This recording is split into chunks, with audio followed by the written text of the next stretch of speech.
की जबरदस्ती भी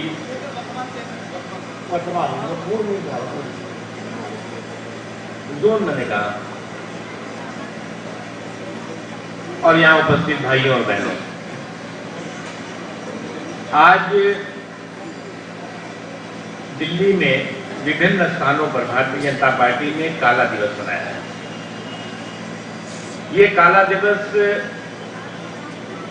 एक बहुत ही बड़ी चुनौती के कारण मनाया गया। आपको मालूम होगा कि आज कांग्रेस पार्टी ने दिल्ली के रामलीला मैदान में एक रैली की, जिसको कि श्रीमती सोनिया गांधी, श्री मनमोहन सिंह जी, श्री राहुल गांधी जी और कांग्रेस के और लोगों ने संबोधित किया। ये रैली जो है वो देश में जो महंगाई है उसके खिलाफ नहीं थी। ये रैली भ्रष्टाचार या घोटालों के खिलाफ भी नहीं थी। ये रैली देश के लोगों को गैस सिलेंडर से राहत देने के लिए भी नहीं थी। ये रैली घोटालेबाजों और घोटालों के गुरु घंटालों को जेल भेजने के लिए भी नहीं थी। ये रैली थी खुदरा बाजार में एफडीआई के समर्थन के लिए। मुझे लगता है कि ये देश की पहली और अजूबी घटना होगी कि एक सत्ता पक्ष और एक सत्ता पक्ष जो कि केंद्र में सत्ता में पिछले 8.5 वर्षों से है, उसे लोगों को इकट्ठा करके और ये बताना पड़ रहा है कि हम जो विदेशी बाजार माफियाओं को इस देश में ला रहे हैं वो देश हित में है। मैंने कई लोगों से पूछा, मैं आज मुरादाबाद में था, वहां पर भी मैंने पूछा कि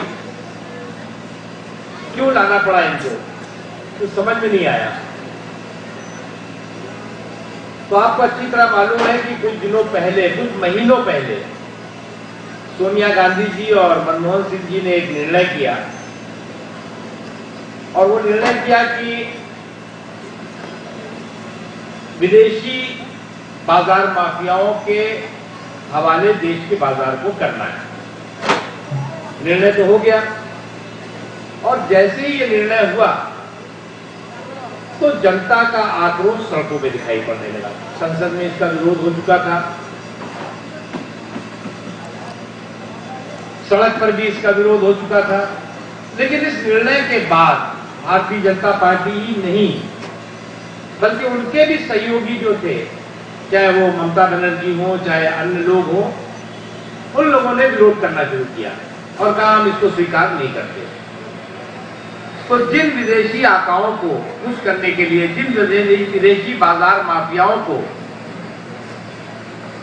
भारत में लाने के लिए ये केंद्र सरकार ने निर्णय किया था, उन्होंने श्रीमती सोनिया गांधी जी, मनमोहन सिंह जी से सवाल करना शुरू किया कि आप तो कहते हैं कि जी हमने तो फैसला कर दिया है, अब आपको कोई दिक्कत नहीं, हमने तो आपके पक्ष में निर्णय कर दिया है, लेकिन आपके देश की जनता तो कह रही हम घुसने नहीं देंगे, हम इस देश में कोई ईस्ट इंडिया कंपनी आने नहीं देंगे। और दूसरी, तो आप कहते हैं कि आपने निर्णय कर दिया, लेकिन कैसे हम जाएंगे? तो उन्होंने कहा नहीं, जनता जो है वो हम जो कह रहे हैं हमारे साथ है। और उन्होंने, कांग्रेस पार्टी ने अपने हरियाणा के मुख्यमंत्री, दिल्ली की मुख्यमंत्री, राजस्थान के मुख्यमंत्री, इन तमाम लोगों की मीटिंग बुलाई और मीटिंग बुला करके कहा कि भाई देखो, ये हमारे जो विदेश के बड़े बड़े विदेशी बाजार माफिया हैं, जिनको कि खुश करने के लिए, जिनसे डील करके हमने एफडीआई रिटेल में कर लाने का फैसला किया, वो कह रहे हैं कि हम तो नहीं जाएंगे क्योंकि भारत में तो विरोध हो रहा है। इसलिए हमें कोई एक इतनी बड़ी रैली करनी चाहिए जिससे हम ये संदेश दे सकें उनको, जो लंदन में बैठा हुआ विदेशी बाजार माफिया है, जो ब्रिटेन में बैठा हुआ है, जो जर्मनी में बैठा हुआ है, अमेरिका में बैठा हुआ है, या अन्य देशों में बैठा हुआ है उसको ये संदेश दे सके कि नहीं, देखो देश के लाखों जनता हमारे इस फैसले के साथ है। और आज आपने जो है वो लीडर्स देखे होंगे, जो लीडर जो है वो देश के हित में, एक कांग्रेस पार्टी बहुत पहले थी, महात्मा गांधी के नेतृत्व में, सरदार वल्लभ भाई पटेल के नेतृत्व में, मौलाना कलाम के नेतृत्व में, उन्होंने इस विदेशियों को देश से बाहर भगाने के लिए आंदोलन किया, लड़ाई लड़ी। और एक सोनिया गांधी जी की कांग्रेस है जो विदेशियों को देश में लाने के लिए आवाज उठा रही है, आंदोलन कर रही है।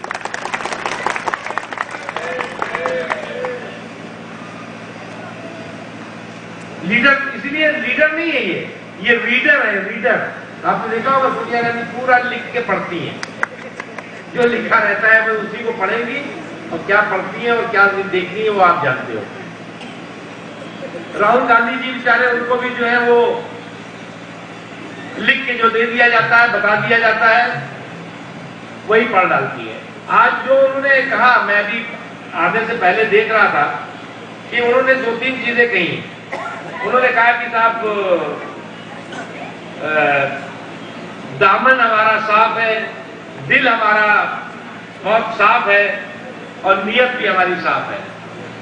जिस सरकार का ऊपर से नीचे तक पूरा के पूरा दामन बेदाग हो, दागदार हो, दिल में जो है वो कोयले की कालक चिपक गई हो, और नीयत जो है वो घोटालों और भ्रष्टाचार से भरपूर हो, वो कहते हैं कि हमारा जो दामन भी साफ है, दिल भी साफ है और नीयत भी साफ है। क्या है नीयत आपकी? 1,86,000 करोड़ की लूट, 1,76,000 करोड़ की लूट, जिसकी संख्या लिखने में जो है वो दिक्कत आ जाती है।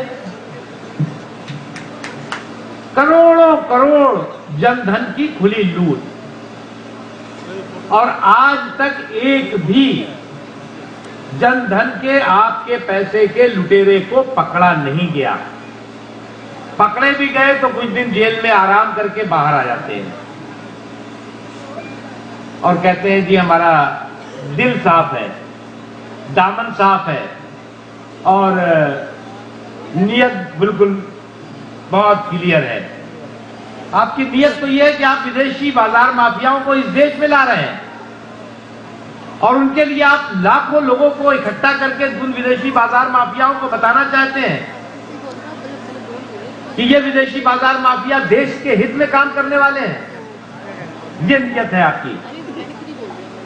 आज देश एक ऐसे संकट के समय में है, इसलिए ये आज भारतीय जनता पार्टी ने, एक तरफ कांग्रेस की रैली हुई है और दूसरी तरफ भारतीय जनता पार्टी ने पूरे दिल्ली में काला दिवस मनाया है, क्योंकि हम मानते हैं कि आज का दिन, जिस दिन की एक ऐसी पार्टी जो पार्टी की सत्ता में है, वो विदेशी बाजार माफियाओं के हित के लिए, विदेशी बाजार माफियाओं को भारत में लाने के लिए, विदेश से गरीबों को, विदेश से खुदरा व्यापारियों को, देश के कमजोर व्यापारियों को इस देश से बेरोजगार करने के लिए, उनकी भुखमरी के लिए रामलीला के मैदान में रैली कर रही है। आज तक कभी ऐसा नहीं हुआ, रामलीला मैदान में रैली हुई हो या देश के अन्य हिस्सों में रैली हुई हो। रैली के मुद्दे होते थे भ्रष्टाचार, रैली की मुद्दा होता था भूख, रैली का मुद्दा होता था आम लोगों से जुड़ा हुआ रोजगार।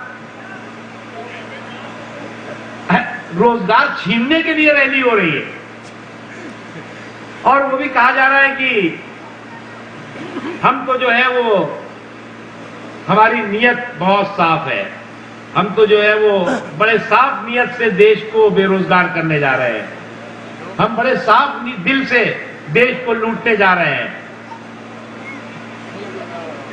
आज इस चुनौती को, क्योंकि हमें जरूरत नहीं थी कि आज बहुत सी राजनीतिक पार्टियां रैली करती हैं, बहुत सी राजनीतिक पार्टियां जो हैं वो अपनी बात को कहने के लिए सभाएं करती हैं, करने का उनका अधिकार है। उसके लिए कोई दूसरी पार्टी काला दिवस मनाए, कभी नहीं हुआ है आज तक।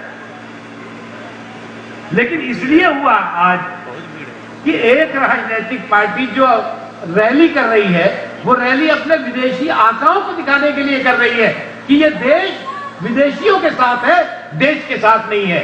इस देश के पैर में, इस भारत मां के पैरों में गुलामी की जंजीर जकड़ने के लिए हम रैली कर रहे हैं। हम इस देश के करोड़ों नौजवानों को बेरोजगार करने के लिए रैली कर रहे हैं। हम ये रैली जो कर रहे हैं उन तमाम ऐसे विदेशियों को, ऐसे विदेशी व्यापारियों को, ऐसे विदेशी बाजार माफियाओं को भारत में जड़े जमाने के लिए रैली कर रहे हैं। इसलिए हमने लोगों को इकट्ठा किया है। इसलिए आज पूरे देश में हमें ये दिल्ली में काला दिवस मनाना पड़ा। एक बात बहुत साफ है, रिटेल में एफडीआई, जब कोहली जी ने कहा कि चुनाव कभी भी हो सकता है, और कांग्रेस पार्टी भी ये जानती है कि चुनाव 6 महीने में, 5 महीने में, 4 महीने में कभी भी होगा। लोकसभा का, दिल्ली में विधानसभा का तो होने ही वाला है। और ये सरकार अपना बुरिया बिस्तर बांध चुकी है। अब वो अलग बात है कि मनमोहन सिंह जी हो सकता है यहीं रह जाएं, लेकिन सुपर प्रधानमंत्री मैं इटली चली जाऊंगी, तुम देखते। तो बेचारे वो कहेंगे कि मैडम क्या कहां गई, मैडम कहां गई, ढूंढेंगे। लेकिन जब एनडीए की सरकार और बीजेपी की सरकार होगी, उसके 24 घंटे के अंदर रिटेल में एफडीआई को खत्म कर दिया जाएगा। और जो गलती से विदेशी बाजार माफिया यहां आ जाएंगे, उनको ससम्मान वापस बैरन, अमेरिका और इटली लौटा दिया जाएगा। गैस के सिलेंडर में कोटा परमिट क्यों था? क्योंकि